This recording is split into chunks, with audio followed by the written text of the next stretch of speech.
UPI सेवा में तकनीकी खराबी के कारण देश भर में डिजिटल पेमेंट करने में भारी दिक्कतें आ रही हैं। शनिवार 12 अप्रैल को अचानक यूपीआई सिस्टम ठप हो गया, जिससे पेटीएम, फोन पे और गूगल पे जैसे प्रमुख ऐप्स पर ट्रांजैक्शन फेल हो गए। लोग किराना दुकान से लेकर मॉल और रेस्तरां तक में बिल पेमेंट नहीं कर सके। समस्या की वजह।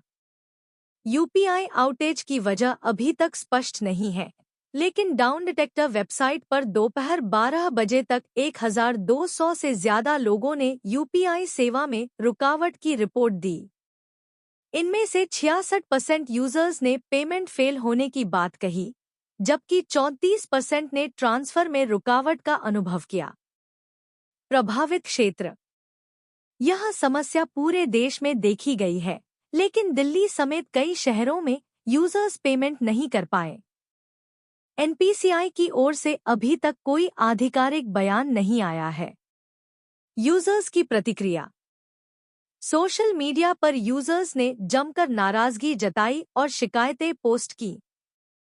यूजर्स ने बताया कि क्यूआर कोड स्कैन करने के बाद पेमेंट प्रोसेस शुरू तो हो रहा है, लेकिन कई मिनट बाद भी ट्रांजैक्शन पूरा नहीं हो रहा। 26 मार्च को भी 2.5 घंटे तक ठप रही थी सर्विस। ऐसा नहीं है कि आज पहली बार यूपीआई की सर्विस ठप पड़ी है। 26 मार्च को भी कुछ ऐसा ही हुआ था। पूरे 2.5 घंटे तक देश भर में यूपीआई के जरिए डिजिटल लेनदेन थमा गया था। उस दिन भी गूगल पे, फोन पे और पेटीएम जैसे बड़े ऐप्स से पैसे ट्रांसफर करना किसी मिशन इम्पॉसिबल जैसा हो गया था। बात सिर्फ ऐप्स की नहीं थी। 10 से ज्यादा बैंकों की यूपीआई और नेट बैंकिंग सर्विस भी ठप हुई थी। कई यूजर्स तो अपने ऐप में लॉगिन तक नहीं कर पा रहे थे।